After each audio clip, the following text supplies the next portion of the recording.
At the train station, Millionaire Cowboy finds an abandoned mail-order bride. Their love story shocked all. The gun went off before anyone saw the man draw it. 1 second, the Dusty Fork train platform was its usual midday self. Passengers collecting luggage, porters pushing carts, a pair of merchants arguing over a crate. The next second, a shot cracked through all of it, and a man in a gray coat was running hard for the south exit, with a leather satchel swinging from his fist. The woman he had grabbed it from was still standing in the middle of the platform with her hand out and her eyes locked on the direction he had gone, not screaming, not crumpling, just standing there with her jaw set and her whole body radiating the specific kind of fury that comes from being wrong so many times in one day that one more wrong thing barely even registers as a surprise. Cole Reyes had been at the far end of the platform checking a crate of equipment when the shot went. He moved before he decided to move. 12 years of ranch work had wired him to respond to danger the way most men respond to their own name. He cleared the platform in 8 strides, caught the running man at the exit gate with a shoulder that dropped them both to the ground, pinned the satchel hand until the fingers opened, then stood up with the bag and turned around. The woman was already walking toward him. She was not running. She was walking with the straight, purposeful stride of someone who knew exactly where she was going, and was done being slowed down by things that were not her fault. She had brown hair pinned back in her travel hat, a gray dress that had survived a long journey better than most, and the kind of face that was not striking at first glance, and then absolutely was. She stopped in front of him and held out her hand for the bag. "Thank you," she said. Her voice was steady. She had been shaking 30 seconds ago. He could see the last of it leaving her hands, but her voice had not moved. "Are you hurt?" Cole asked. "No," she said. "He knocked into me when he grabbed it. I am not hurt." Cole handed her the bag.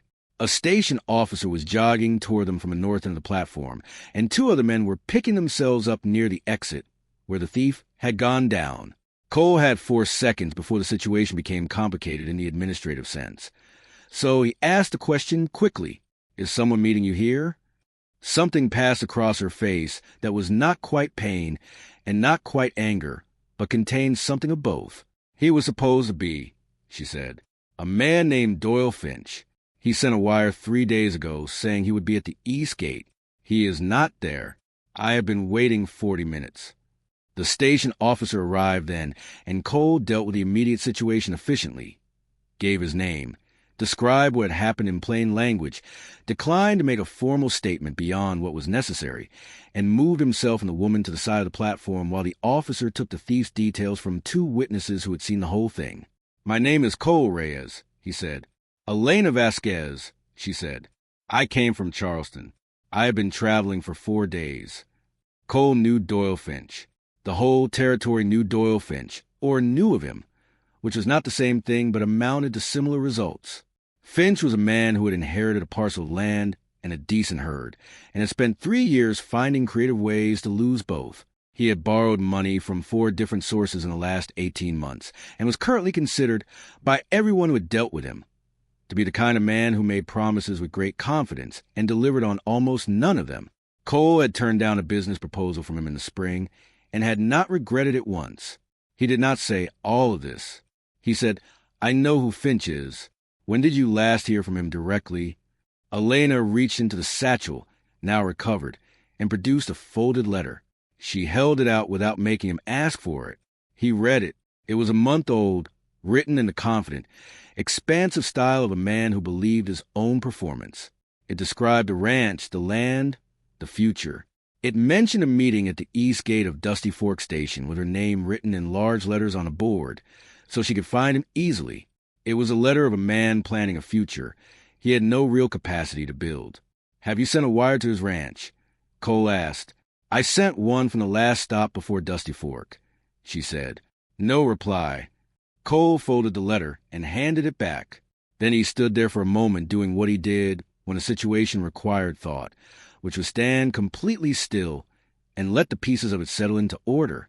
Elena Vasquez had traveled 4 days, been robbed on arrival, and was standing on a platform in a town she did not know, waiting for a man who was almost certainly not coming, with no contacts here and no plan that did not depend on that man. She was handling all of it with a composure that cost her something. He could see the cost of it in the set of her mouth. But she was not asking him for anything, and she was not pretending to be fine either. She was simply standing in the reality of it and waiting. "I own a ranch 6 miles north of here," Cole said. "It is called the High Creek Operation. I have 40 hands, a full working house, and no housekeeper since February because the last one left to care for her mother, and I have not found a replacement. The pay is fair. The terms would be in writing, and you would have your own room with a lock on the door that only you have the key to. I am not offering this because I feel sorry for you. I am offering it because you are clearly capable and I have a genuine need. You can say no and I will help you find a decent place to stay tonight regardless." Elena looked at him for a long moment. She had the measuring look of someone who had learned not to take things at face value, but had also learned to recognize when something was straightforward.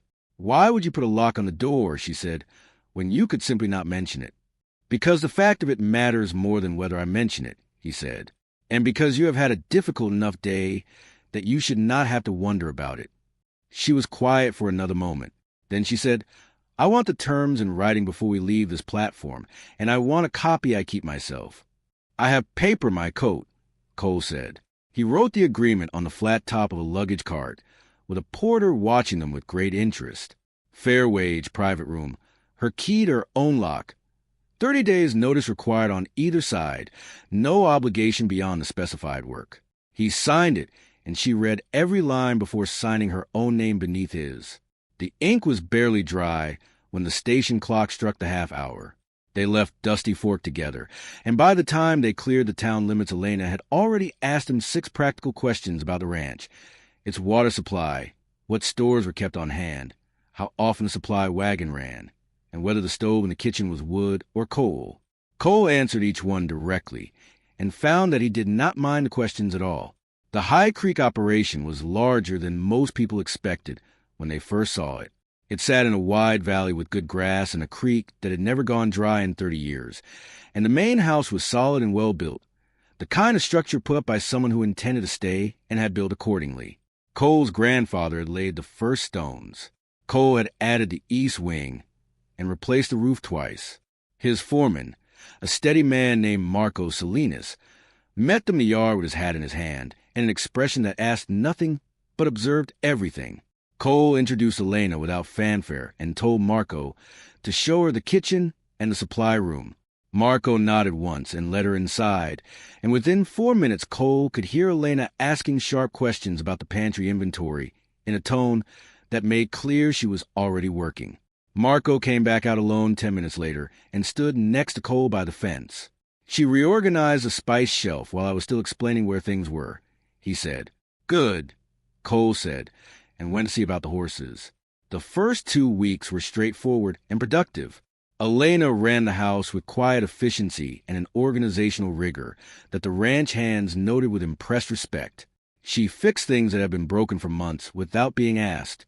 She kept accounts with precision that saved Cole 3 hours of his own time every week. She was direct with the hands, fair, and had no patience for nonsense, which earned her their regard faster than warmth would have. But 3 things happened the 3rd week that changed the nature of everything. The first was a letter from Doyle Finch, which arrived on a Tuesday, 6 weeks late and half an explanation. Finch wrote that he had encountered financial difficulties that made fulfilling the original arrangement impossible and wished her well. There was no apology that carried any weight. Elena read at the kitchen table, set it down flat, and did not speak for a moment. When Cole came in for supper, she was already serving it, and the letter was gone, and she did not bring it up. But he had seen her face in the 2 seconds before she heard him coming in, and what was on it was not grief. It was a look of someone crossing a name off a list they had already stopped trusting. The second thing was a fire. It started in the east bunkhouse on a Wednesday night from an overturned lantern. It was Elena who raised the alarm first. She had been up dealing with a supply discrepancy and saw the first smoke from the kitchen window. She got every hand out before the fire took the roof, moving fast and loud and without panic, pulling the last 2 men from their bunks herself because they were deep sleepers and the smoke was moving quickly. No one was hurt. The bunkhouse was lost, but the 11 men inside it were not, And that was because of the woman who had been on this ranch for 3 weeks and had already decided it was worth protecting. Cole found her sitting on the fence rail an hour after the fire was out, watching the last of the smoke disappear into the dark sky. Her dress still smelling of smoke, and her expression, the particular exhaustion of someone who has held everything together past the point where their hands want to stop. He sat on the rail beside her, and they watched the smoke clear together without speaking for a while. "You did not have to go back in for Mendez and the kid," he said. "They were inside," she said simply. Cole looked at the ruined bunkhouse. Most people would have stayed at the alarm. Most people were not closest to the door, she said. The third thing was smaller and larger at the same time. It was a Friday morning, and Cole was in the office going through a disputed land survey, a question about the eastern boundary that had been nagging at him for weeks. Elena came in to leave the week's account ledger and saw the survey map spread across the desk. She stopped. She looked at it. Then she said, without being invited, "Your eastern line is marked from the wrong creek fork. This point here should be the North Fork Junction, not the South. Whoever drew this used the South Fork as a reference, and it shifts your boundary 40 feet east of where it actually sits." Cole looked at where she was pointing. "How do you know that?" "My father was a land surveyor in Charleston," she said. "I read surveys before I read novels." He checked the reference maps. She was right. 40 feet might sound like nothing, but 40 feet on that eastern line meant a water access point that 3 neighboring ranchers had been quietly arguing over for 2 years was definitively on High Creek land. It was a matter that had been heading slowly toward litigation. It was now, because of 11 words spoken on a Friday morning, definitively settled. Cole sat back in his chair and looked at the woman standing at his desk who had, in the space of 3 weeks, organized his house, saved 11 of his men from a fire, and resolved a boundary dispute that 3 lawyers had failed to clarify. He said, "Elena," she looked at him. "I need to say something to you plainly," he said, "and I want you to tell me if I am reading the situation wrong." "Go ahead," she said. "When I made you that offer at the station, I meant every word of it exactly as I said it," he said. "Honest work, fair terms, nothing beyond what was written. That has not changed and will not change unless you want it to. But I would be dishonest with you if I did not tell you that what I think about you now is a great deal more than what an employer thinks about a housekeeper. And you deserve to know that plainly rather than have me pretend otherwise." Elena stood quietly for a moment. When she spoke, her voice was as steady as it had been on the platform the day they met. But there was something different underneath it, something that had been waiting to be allowed. "Doyle Finch wrote to me for 8 months, she said.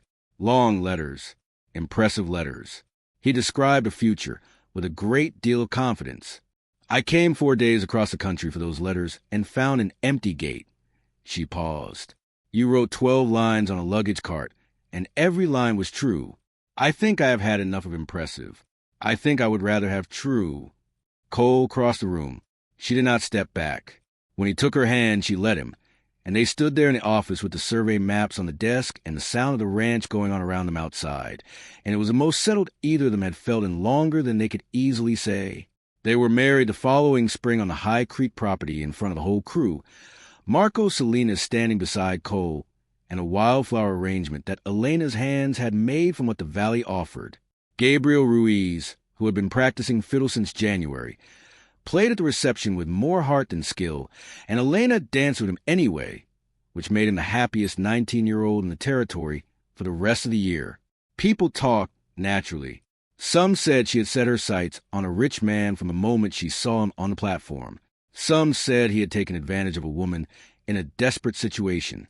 The people saying these things had never spent 10 minutes in a room with Elena Vasquez, who was the last person on the continent who could be maneuvered into anything she did not choose, or with Cole Reyes, who had not once in his life done something because it was easy. The people who knew them said nothing to the gossip because the gossip had nothing to do with what was actually true. What was true was 2 people on a smoke-damaged fence rail watching the sky clear. What was true was a survey map with an error that changed everything, caught by a woman who had been on the property 3 weeks. What was true was 12 lines written on a luggage cart because nothing less than clarity was worth offering. And what was truest of all was a conversation they had years later, sitting on the porch of the High Creek house in the long evening light, when Cole said, I think about that platform sometimes. Elena said, the shot or the thief or the empty gate? All of it, he said. The way it came apart all at once. She was quiet for a moment. I was 20 seconds from buying a return ticket, she said. I had the money counted out in my coat pocket. I was going to give Finch 10 more minutes and then go to the window. Cole looked out the valley below, the creek catching the last light, the cattle moving slowly to the far pasture. What stopped you? Elena leaned back in her chair. A man running for an exit with my bag, she said, and someone who went after him without thinking about it first. They stayed on the porch until the stars came fully out, and the High Creek operation was quiet around them, and everything that had come from one bad day at a train station was exactly where it needed to be.